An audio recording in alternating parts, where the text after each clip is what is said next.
Dear students, आज हम graph के बारे में पढ़ेंगे कि ग्राफ क्या होता है। सबसे पहले तो आपको ग्राफ का बेसिक समझना। तो what do you mean by graph?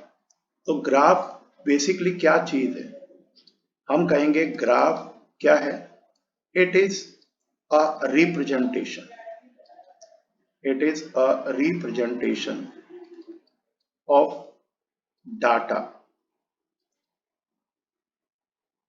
in the form of in the form of a line or curve or a picture like rectangle, triangle, okay, picture between two physical quantities, तो उस relation को, representation of data in the form of a line और curve और a picture between two physical quantities okay. जैसे देखिए, अगर हम एक सिंपल सा कंसेप्ट लेते हैं y is equal to T square, तो यहां देखिए when t is 1 the value of y will be 1, when t is 2 the value of y is 4, when t is 3 y is 9। इसका मतलब अगर मैं कहूं कि y क्या है, y is called dependent term, और यहां t क्या है, independent term. Is this clear? तो ये देखिए, डिपेंडेंट इंडिपेंडेंट। तो जब भी हम कर्व प्लॉट करते हैं, जब भी हम कर्व प्लॉट करेंगे तो कर्व में हम दो चीजें यहां लेते हैं। एक जो डिपेंडेंट होता है वो कहां लेना चाहिए, dependent must be taken on Y axis, और इंडिपेंडेंट जो भी टर्म है उसको हम कहां लेते हैं, एक्स एक्सिस पे। ये हमारा ग्राफ का एक तरीका है। जनरली हम जब ग्राफ पढ़ते हैं तो हम इसको फॉलो नहीं करते। अब देखिए, हम बेसिक ग्राफ के बारे में कुछ करना चाहते हैं। तो जब हम ग्राफ के बारे में पढ़ना चाहते हैं तो यहाँ कुछ चीजें हमें बिल्कुल क्लियर समझनी चाहिए। जैसे ये मैंने कोई क्वांटिटी ले ली ए, ये मैंने दूसरी क्वांटिटी ले ली बी, ठीक है। तो ए और बी के बीच में हम एक ग्राफ प्लॉट कर रहे हैं। अब देखिए, इसमें कुछ टर्म आपको ग्राफ के बिल्कुल क्लियर होने चाहिए। ये मैंने एक लाइन दी, अब मैं आपसे पूछूं इस लाइन के बारे में आप क्या कहेंगे। इस लाइन के लिए मैं ऑप्शन देता हूं, ए कांस्टेंट है और जो बी है वो वेरी कर रहा है, या हम कहेंगे ए वेरी कर रहा है और बी हर पॉइंट पे उसकी वैल्यू क्या है, वो कांस्टेंट है। तो आप यहां देखिए, अगर हम इसकी बात करते हैं तो इस लाइन के ऊपर हम कुछ पॉइंट्स बना लेते हैं। अब देखिए, हर पॉइंट पे बी जो है वो सेम लेवल पे है, लेकिन ए देखिए, इसके करस्पॉन्डिंग ए की ये वैल्यू थी, इसके करस्पॉन्डिंग ए की वैल्यू ये है ए। इसका मतलब यहाँ बी जो है वो तो कांस्टेंट टर्म है, वो चेंज नहीं हो रहा, ठीक है, और ए क्या है, वो आपका चेंज हो रहा है। तो ये जो टर्म है ये कैसा है, changing, it means it is variable term.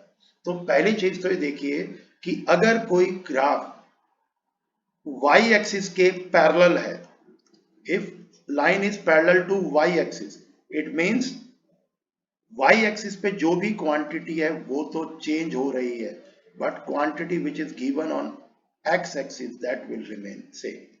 अब सेकंड कर्व हम करते हैं।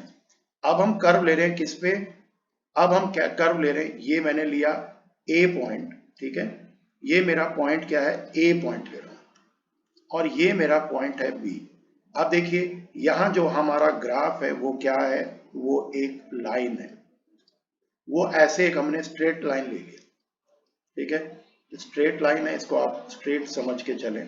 मैं एक और लाइन ले लेता हूं यहां, तो यहां मैंने एक स्ट्रेट लाइन ली, ठीक है, ये स्ट्रेट लाइन है। अब मुझे इस लाइन के बारे में आप बताइए कि इस लाइन के बारे में आपका व्यू क्या है, ए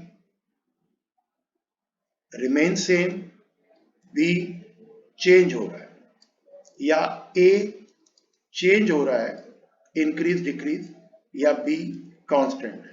तो एक पेयर ये है, एक पेयर ये है। अब आप देखिए, अब लाइन किसके पैरेलल है? Now line is parallel to X axis, और एक्स एक्सिस में हमारी क्वांटिटी है बी।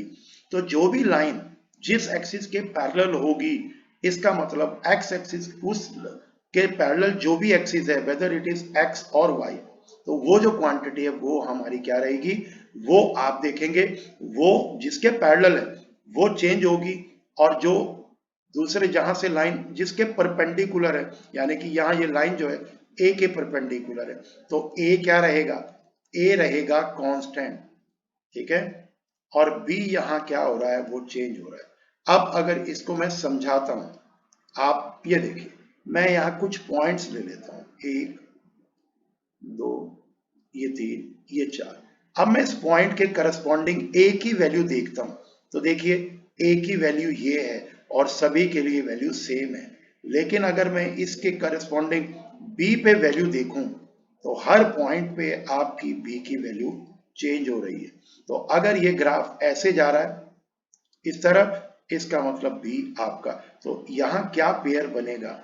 ए कांस्टेंट, बी आपका वेरिएबल। अब इसको अगर मैं पैरेलल के हिसाब से देखूं, तो जिस भी एक्सिस के वो पैरेलल है वो चेंज होगा। तो ये जो लाइन है किसके पैरेलल है? बी के, तो बी चेंज होगा, ठीक है, और ए विल रिमेन सेम। अब देखिए थर्ड कर्व हमारा क्या है? तो थर्ड कर्व को हम ले रहे हैं ऐसे, ठीक है। अब थर्ड कर्व किस चीज को रिप्रेजेंट कर रहा है? हम यहां कुछ और लाइन ले लेते हैं।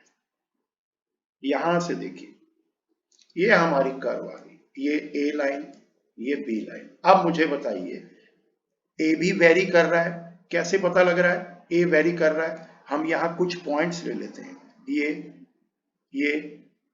देखिए। अब मैं आपसे पूछूं, इसके करस्पॉन्डिंग ये ए की वैल्यू है, इस पॉइंट के करस्पॉन्डिंग बी की वैल्यू है, इस पॉइंट के करस्पॉन्डिंग ये ए की वैल्यू है। अब इसको देखो, जब ए इतना था तब बी की ये वैल्यू थी। हमने क्या किया? ए को चेंज किया, इंक्रीज किया, तो बी भी यहां इंक्रीज हो गया। यहां देखिए ए और इंक्रीज हुआ, तो आप देखेंगे इसके करस्पॉन्डिंग बी भी इंक्रीज होगा। सेम वे आप इस पॉइंट के बारे में, इसका मतलब ये कर्व कब आएगा? When A is directly proportional to B, यानी कि अगर मैं बी को बढ़ाऊंगा तो ए भी बढ़ेगा, अगर मैं बी को कम करूंगा ए। तो डायरेक्टली प्रोपोर्शनल का मतलब है कि जैसा हम चेंज एक क्वांटिटी में करेंगे वैसा ही चेंज दूसरी क्वांटिटी में होगा। अब देखिए एक और हम यहां कर्व ले रहे हैं, एक कर्व हम और क्या ले रहे हैं? हम ये वाला कर्व ले रहे हैं ऐसे, ये हमने लिया, ओके।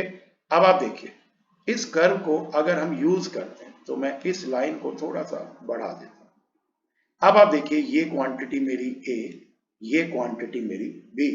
अब आपसे मैं पूछूं कि ये कौन बढ़ रहा है कौन कम हो रहा है? देखो, अब मैं यहां 4 पॉइंट लेता हूं, 1 2 3 4। अब देखिए 1 पे ए की वैल्यू ये थी, ये 1 ये 2 ये 3 ये 4। 1 पे ए की वैल्यू ये है, 2 पे ए की वैल्यू और कम हो गई, क्योंकि ये देखिए अगर ये नीचे की तरफ आ रहा है तो ए डिक्रीज हो रहा है, 3 4। इसका मतलब ए की वैल्यू ऊपर से नीचे आ रही है। लेकिन अगर करस्पॉन्डिंग बी की वैल्यू देखें, ये 1 पे थी, ये 2 पे है, 3 पे है, 4 है, इसका मतलब बी बढ़ रहा है। तो देखिए ए कम हो रहा है, बी इंक्रीज हो रहा है। इसको हम कहते हैं इनवर्सली प्रोपोर्शनल, ठीक है। तो 4 कर्व हमने किए। मैं इन चारों कर्व को आपको बनाता हूं, आप इन चारों कर्व को समझिए। यहां मैंने पहला कर्व लिया, ओके। अब देखिए मेरा दूसरा कर्व, मैं यहां दूसरा कर्व ले रहा हूं। आप इन चारों कर्व को नोट कर लीजिए, ठीक है। और चौथा कर्व भी मेरा ये ही है। अब देखिए, इन कर्व को जब भी मैं ड्रॉ करूंगा, मैं किन क्वांटिटीज के बीच में ले रहा हूं? वही same quantity A and B, A B A B A B A B. चलिए ये सब जीरो से स्टार्ट होते हैं, तो अब यहां लिख देते हैं ओरिजिन। जीरो का मतलब ओरिजिन।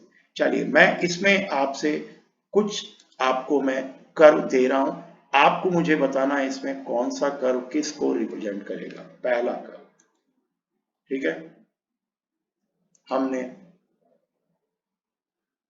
एक कर्व ये ले लिया, ओके, इसको हम ऐसे बना। तीसरा कर्व हमने ले लिया,